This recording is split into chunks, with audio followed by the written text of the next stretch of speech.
Register में मेरा नाम लिखकर वो नीचे चला गया। मैंने चैन की सांस ली। एक मुसीबत हल हुई, मैं खुश था। लेकिन खुशी मेरी किस्मत में कहाँ। मुझे क्या मालूम था कि खुशी कुछ ही पल की है। इससे पहले कि मैं आपको अपने शॉर्ट स्टे का ट्रेजिक एंड सुनाऊं, मैं आपको बताता हूं कि मैंने वहां टाइम कैसे स्पेंड किया। इस सराय के फर्स्ट फ्लोर में एक स्मॉल बेडरूम था, जिसके साथ लगा हुआ था एक छोटा सा बाथरूम। बाकी एक बड़ा हॉल था और उस कमरे में दुनिया भर का कबाड़ रखा हुआ था। चारपाई, बेंचेस, टूटी हुई कुर्सियां वगैरह वगैरह। इस कबाड़ खाने के बीच मैं एक लौता पेइंग गेस्ट था। सुबह केयर टेकर मेरे लिए एक कप चाय लेकर आया। फिर 9:30 बजे वो मेरे लिए ब्रेकफास्ट लेकर आया। उसके बाद रात के 8:30 बजे वो मेरा डिनर लाता था। वो सिर्फ चाय और खाना देने ही मेरे पास आता था। उसके अलावा वो कभी भी मेरे कमरे में रुकता तक नहीं था। मैं किसी तरह दिन काट रहा था। महाराज ऑफ बड़ौदा ने मुझे अकाउंटेंट जनरल के ऑफिस में प्रोबेशनर की नौकरी पर रखा था। मैं सुबह 10 बजे ऑफिस के लिए निकलता था और रात के 8 बजे तक लौटता था। मेरी कोशिश यही रहती कि ऑफिस के बाद दोस्तों के साथ जितनी देर हो टाइम स्पेंड कर सकूं। सराय में अकेले रात काटना बड़ा मुश्किल होता था, लेकिन करता क्या, कोई चारा भी तो नहीं था। सराय एकदम खाली थी। मैं बातचीत करता भी तो किससे। पूरा हॉल अंधेरे में डूबा रहता था। न लाइट का इंतजाम था, न ऑयल लैंप जलते थे। केयरटेकर ने मेरे लिए एक छोटा सा हरिकेन लैंप रखा हुआ था, जिसकी लाइट समझ लो न के बराबर ही थी। ऐसा लग रहा था जैसे मैं कोई आदि मानव हूं जो गुफा में रहता है और किसी दूसरे इंसान से बात करने को भी तरसता है। लेकिन कोई नहीं था जो मेरा सुख दुख बांटता। अपना दिल बहलाने के लिए मैंने किताबों का सहारा लिया। अब मैं हर वक्त पढ़ता रहता था। किताबें पढ़कर अकेलापन कुछ हद तक कम हुआ, मगर हॉल में चमगादड़ों ने घर बना रखे थे, जिनकी आवाज मुझे डिस्टर्ब करती थी। रात को जब वो अपने पंख फड़फड़ाते तो मुझे एक अजीब सी फीलिंग आती थी, जैसे कोई कब्रिस्तान है। कई बार मुझे खुद पे ही गुस्सा आता कि मैं क्यों इस जगह पर रहता हूं। फिर मुझे ख्याल आता कि आखिर में जो भी हो, मेरा दुख, मेरी परेशानी सब अपनी जगह, मगर मेरे पास सर छुपाने को एक जगह तो है। एक तरह से मैं खुद को ही तसल्ली दे रहा था। एक दिन मेरा बाकी का सामान लेकर मेरी सिस्टर का बेटा जब बॉम्बे से मेरे पास आया तो उसे मेरी हालत पर रोना आ गया। वो जोर जोर से रो रहा था। मैंने उसे बड़ी मुश्किल से चुप कराया और तुरंत उसे वापस भेज दिया। मैं एक पारसी सराय में छुप कर नाम चेंज करके रहता हूं। ये बात अगर किसी को पता चली तो मैं पकड़ा जाऊंगा। मुझे इस प्रॉब्लम का कोई परमानेंट सॉल्यूशन चाहिए था, इसलिए मैं स्टेट बंगलो को लेने की जुगाड़ कर रहा था। मगर प्राइम मिनिस्टर ने मेरी रिक्वेस्ट पर ध्यान नहीं दिया।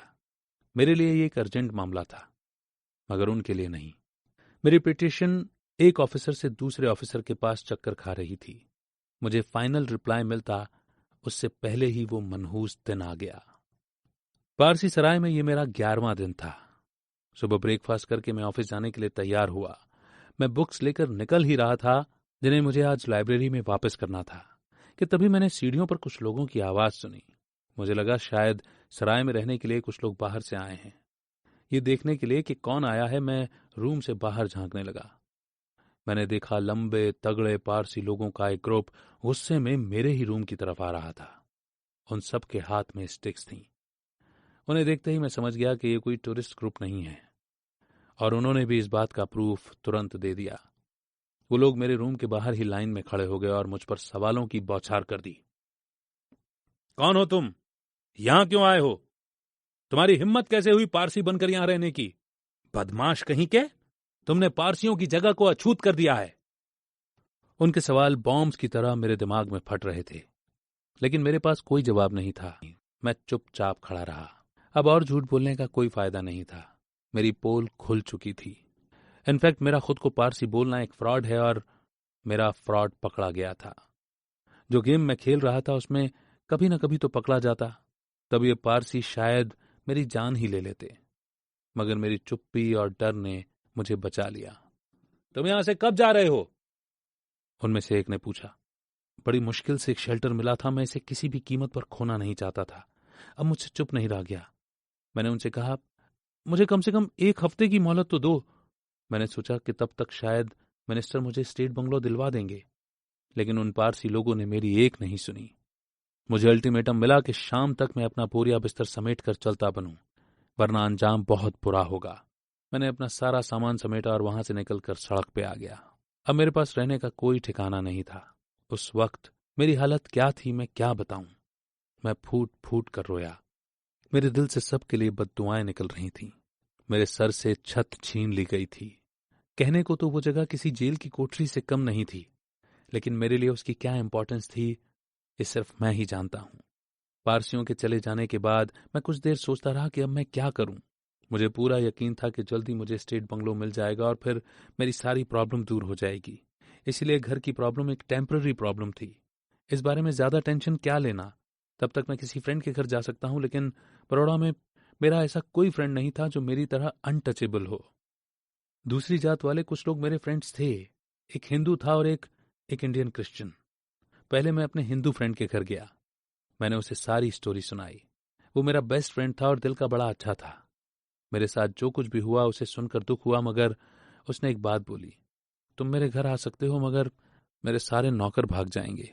मतलब ये कि उसने हिंट दे दिया था कि कोई अछूत उसके घर नहीं आ सकता। मैंने भी उसे ज्यादा फोर्स नहीं किया। अपने क्रिश्चियन फ्रेंड के पास मैं जाना नहीं चाहता था। एक बार उसने मुझे अपने घर पर रहने के लिए इनवाइट किया था, लेकिन तब मुझे पारसी सराय में रहना था, इसलिए मैंने उसे मना कर दिया था।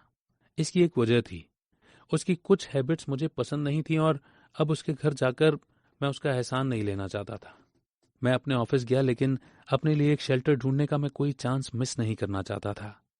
एक फ्रेंड ने मुझे उसी क्रिश्चियन फ्रेंड के पास जाने की एडवाइस दी। जब मैं उसके घर गया और उससे रहने के लिए पूछा तो उसने बोला, मेरी वाइफ कल बड़ौदा लौट रही है, उससे पूछ के बताता हूं। बाद में मुझे पता चल गया था कि उसने बड़े डिप्लोमेटिकली मुझे टरका दिया था। असल में वो और उसकी फैमिली ओरिजिनल ब्राह्मण कास्ट के थे, लेकिन अब वो क्रिश्चियन बन चुके थे। कन्वर्ट होने के बाद मेरा फ्रेंड तो लिबरल सोचता था, मगर उसकी वाइफ अभी भी ऑर्थोडॉक्स ख्यालों की थी और मुझ जैसे अछूत को घर में नहीं रखना चाहती थी। मेरी आखिरी उम्मीद भी मिट्टी में मिल गई थी। शाम के करीब 4 बज रहे थे जब मैं अपने इंडियन क्रिश्चियन फ्रेंड के घर से निकला। मेरे सामने सबसे बड़ा एक ही सवाल था कि कहाँ जाऊं।